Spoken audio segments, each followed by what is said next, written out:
Continuamos con La Noche. Los latinos quieren estar bien informados, pero también entender mejor los hechos y escuchar diferentes versiones de lo que sucede. Al caer la noche, el espacio para las entrevistas, los personajes y el análisis. El punto clave de la noticia, sus protagonistas y las revelaciones de nuestras investigaciones en el programa La Noche. La Noche, martes a viernes a las 19 horas en la costa este de los Estados Unidos. Somos opinión. Somos NTN 24. Continuamos en el programa La Noche. Saludamos hasta ahora a toda nuestra audiencia en el continente americano que sigue este espacio periodístico y espacio de opinión. Numerosas son las estrategias del gobierno bolivariano para bloquear las señales, acallar las voces y no permitir la divulgación de opiniones críticas a su gobierno. Censura, compra de medios, no renovación de concesiones y falta de papel son solo parte de la receta del chavismo contra la prensa. El caso más reciente se sitúa en el diario El Universal, que luego de ser adquirido por un grupo de empresarios desconocidos, ha sufrido una purga laboral contra los periodistas y columnistas que cuestionaban el gobierno del presidente Nicolás Maduro. En Venezuela la mordaza impuesta contra la prensa llega de varias maneras. Sin duda, uno de los golpes a la libertad de expresión que más recuerdan los venezolanos fue el cierre de Radio Caracas Televisión, el canal de mayor sintonía famoso por sus teleseries. Salió del aire el 27 de mayo de 2007 luego de que el gobierno del entonces presidente Hugo Chávez no le renovara la señal de transmisión por supuestamente apoyar la intentona de golpe que recibió en el año 2002.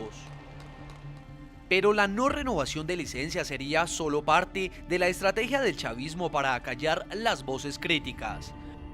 Luego de la muerte de Chávez, su alumno y predecesor Nicolás Maduro continuaría con las restricciones a la prensa. Esta vez el chavismo utilizaría un mecanismo especial para impedir a rotativos críticos a su gobierno que accedan a un insumo tan básico como lo es el papel periódico y con ello asfixiarlos lentamente. Se trata de la falta de entrega de divisas. Un hecho que ha generado que al menos 10 diarios en todo el país dejaran de circular desde el año 2013. Que son restricciones estatales para afectar la labor de los medios de comunicación impresos y la libertad de prensa en Venezuela. Luego los tentáculos del chavismo alcanzarían a la cadena Globovisión, tradicionalmente reconocida por su postura crítica al gobierno bolivariano.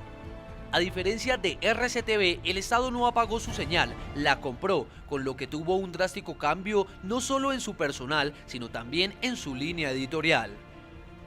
Algo similar ocurrió con la cadena Capriles, que fue comprada en octubre pasado según la versión oficial por una empresa inglesa, pero todavía se desconocen los nombres de los nuevos dueños.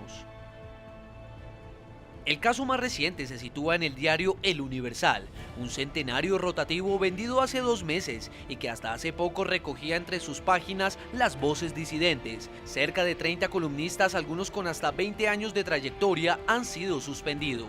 Que en Venezuela se perdieron los límites entre el partido de gobierno, el gobierno y las instituciones del Estado. Entonces tenemos a un Estado entero persiguiendo, acosando, exponiendo al escarnio público a un grupo de colegas. Una de las víctimas de esta censura es la caricaturista Raima Suprani, quien luego de 18 años al servicio del Universal, su trabajo fue excluido. Esta caricatura fue el detonante. Por ahora el diario El Nacional es uno de los pocos medios independientes que aún circulan. Sin embargo, su dueño Miguel Enrique Otero ha denunciado intimidación por parte del chavismo. Continuamos en el programa La Noche. En nuestros estudios en la ciudad de Nueva York está Javier Elhague, director jurídico de Human Rights Foundation, organización que promueve y protege los derechos humanos a nivel global. En Miami está el director de NTN24.com, Jonathan Bilancieri, y nos acompaña también en nuestros estudios en Venezuela, Miguel Enrique Otero, quien es presidente del diario El Nacional. Con ellos vamos a estar en la segunda parte de este programa que hemos preparado el día de hoy. Javier Elhague, bienvenido al programa La Noche y quiero conocer su opinión frente a este tema que estamos analizando. ¿Qué está sucediendo en Venezuela? ¿Qué le pasa a Nicolás Maduro, que ha arremetido en los últimos días los ataques contra la prensa, en este caso contra la prensa internacional? medios que han informado sobre una aparente crisis que enfrenta la salud en Venezuela, cuestionamientos al sistema de salud venezolano que en cualquier otro país harían parte de la democracia, pero en Venezuela no lo son. ¿Qué le sucede al presidente Nicolás Maduro? Gracias, Jefferson, por la invitación. Sin duda, el presidente Nicolás Maduro está actuando con coherencia, ¿no? Con la coherencia de un líder autoritario que representa a un gobierno autoritario, con una tradición autoritaria desde el ingreso al poder del presidente Chávez, y cuyo trayecto ya fue explicado por Carlos Lauría del Comité para la Protección de Periodistas antes que mí, ¿no? Entonces, él está siendo coherente con un gobierno de talante autoritario. Específicamente, Venezuela es, junto a Ecuador, Bolivia, Nicaragua, un grupo de gobiernos que se califican como autoritarismos competitivos, que es una forma ya de gobierno no democrático, pero que no llega al nivel de dictadura como por ejemplo, existe el régimen que existe, por ejemplo, en Cuba. La diferencia principal es que si bien hay un talante autoritario del gobierno, se cierran ciertos medios de prensa, se tiene una política sistemática de hostigamiento no solo a la prensa crítica, sino también a la oposición política, ¿no? Todas estas son características del régimen autoritario competitivo. Sin embargo, sigue existiendo oposición, sigue existiendo uno que otro canal crítico. Si no están los canales críticos, por lo menos sigue existiendo el Twitter, sigue existiendo algo de Internet. Esa es la característica del régimen autoritario competitivo. Venezuela está en el borde de pasar de un régimen autoritario competitivo a un régimen ya autoritario completo, al estilo de Cuba, en este caso, que es el único en América Latina que tiene ese régimen. Ahora que cayeron las dictaduras anticomunistas de los años 70 y 80 en América Latina. Luego de eso, el único que quedó y que continúa hasta ahora como dictadura en América Latina es la dictadura de Cuba. Entonces está siendo coherente el presidente Nicolás Maduro en ese aspecto, pero claro, es una coherencia negativa, ¿no? Es una coherencia negativa que no es de ninguna manera virtuosa y demuestra la falta de vocación democrática que tiene el presidente de Venezuela. El hecho de que no entiende que la crítica es algo positivo. La democracia es caótica, está llena de opiniones críticas que se contraponen, que no coinciden, y esa es el caos virtuoso que tiene la democracia y que permite a las personas decidir cuáles son las ideas en las que ellos van a creer y que van a perseguir y los líderes que van a elegir. Esa noción básica, el presidente de Venezuela, no, así como todos los líderes autoritarios que ya mencioné, no la tienen y por tanto toman cualquier crítica como un ataque, como una guerra mediática. Usted ha visto los términos que utiliza él, ¿no? Sí, terrorista mediático. Es una guerra, una campaña psicológica contra el pueblo venezolano. Tiene una serie de abstracciones donde él se arroga la representatividad de todo el pueblo venezolano. Y claro, el único que se puede arrogar la representatividad de todo el pueblo es alguien que escucha las diferentes opiniones del pueblo y representa esa diversidad de opiniones. Señor Hage. El que toma a la mitad del país como terroristas, como, no sé, que están haciendo una guerra mediática, una guerra opositora, es solamente el que no es tolerante, el que no es democrático, ¿no? Señor Hage, permítame, voy a Caracas, Venezuela, con Miguel Enrique Otero, presidente editor del diario El Nacional. Señor Otero, ¿usted a qué cree que responde este pronunciamiento tan agresivo del presidente Nicolás Maduro? ¿Realmente existe una preocupación del mandatario en la forma como ha sido informado a nivel internacional esos cuestionamientos que se han emitido contra el sistema de salud venezolano, contra una enfermedad de la cual aún no se conoce su procedencia y las consecuencias que trae? ¿O es esto una cortina de humo como las que, según muchos analistas, suele levantar el régimen venezolano para tapar otros problemas y de fondo estamos ante una realidad bastante difícil que el mismo gobierno quiere ocultar? Bueno, primero, Venezuela está viviendo una verdadera catástrofe en términos de servicios públicos, en términos de abastecimiento, en términos de inflación, en términos de inseguridad. Y en los últimos tiempos la popularidad de Maduro ha caído estrepitosamente. Entonces, Por supuesto, si ahora se les monta una crisis de salud, pues eso contribuye a que pase eso. Entonces recurren a lo que siempre recurren, que es al método autoritario, descalificar a los medios nacionales e internacionales. Porque aquí lo que pasó fue que el presidente del Colegio Médico del Estado de Aragua, donde está el hospital, hizo una declaración y el gobierno, en vez de decir, bueno, eso no es verdad, estamos haciendo esto, no, simplemente atacaron al médico, dijeron que se lo iban a llevar preso, le iban a abrir un procedimiento, y la ministra de Sanidad todavía no ha habló fue el gobernador, en términos violentísimos.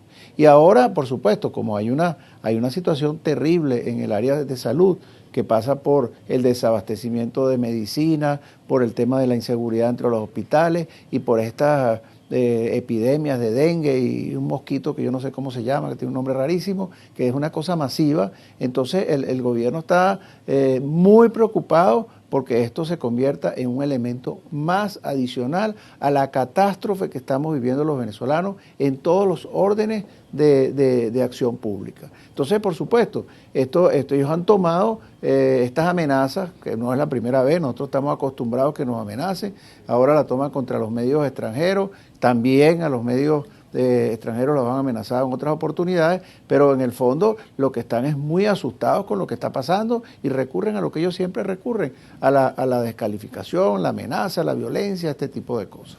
Jonathan Bilanciere, director de NTN24.com en Miami, Florida.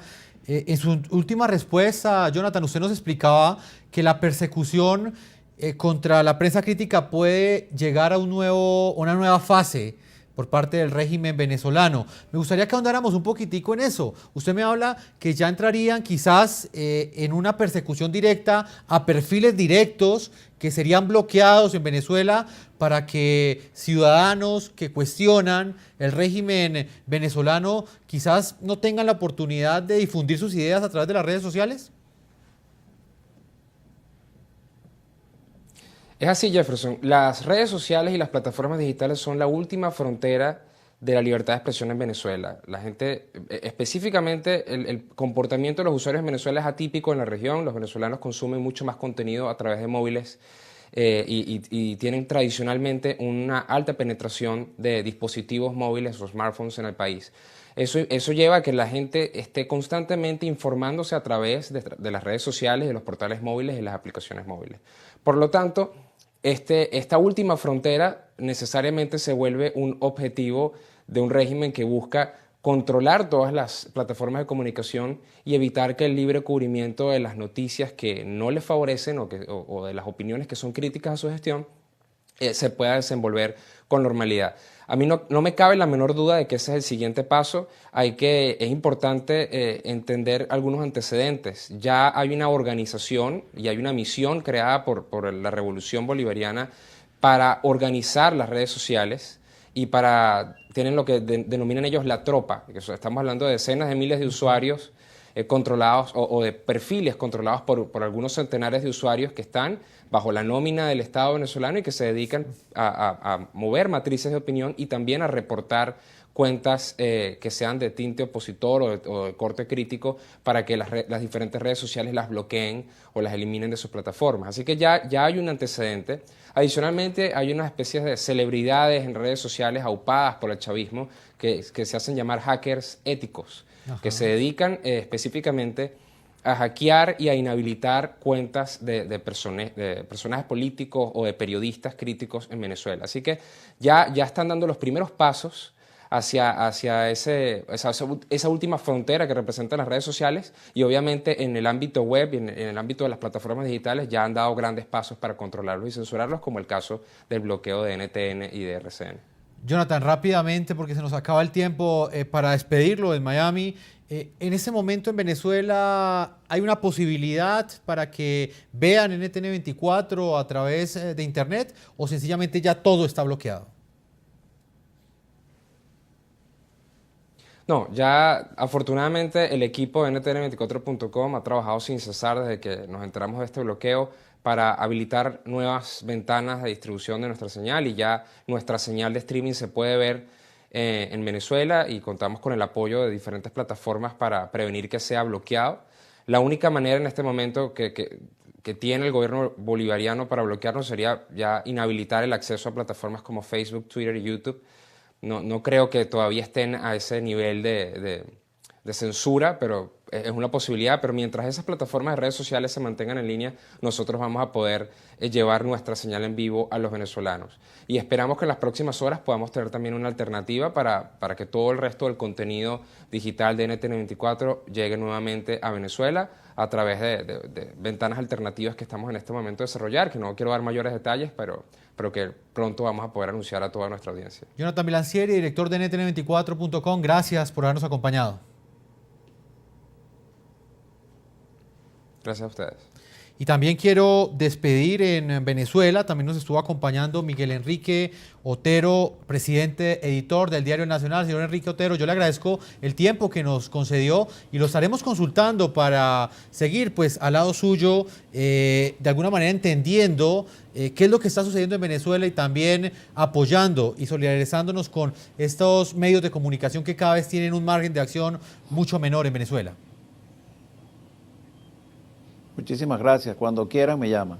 Y en Nueva York también le agradezco mucho a Javier Alhague. Él es director jurídico de Human Rights Foundation. Le agradezco mucho por habernos acompañado, señor Alhague.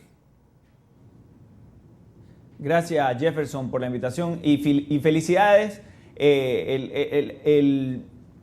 Las represalias del gobierno contra ustedes son una demostración de que el trabajo de información que hace NTN24 es un trabajo de verdaderamente requerido por la población venezolana. Verdaderamente ustedes están informando sobre cosas que los medios oficialistas no quieren informar, y eso debe ser un aspecto que los debe honrar a ustedes como canal internacional y debe ser una estrellita en su historial como un canal independiente, crítico, con la finalidad de siempre criticar al poder, a los poderosos y estar del lado de las personas más vulnerables, ¿no? Señor Jague, gracias por habernos acompañado. Nosotros vamos a una segunda pausa comerciales. Cuando regresemos estaremos revisando también cómo el humor político ha sufrido una censura frontal en Venezuela. Tenemos un informe preparado por uno de nuestros periodistas. Vamos a una segunda pausa y ya regresamos a la parte final de este programa La Noche.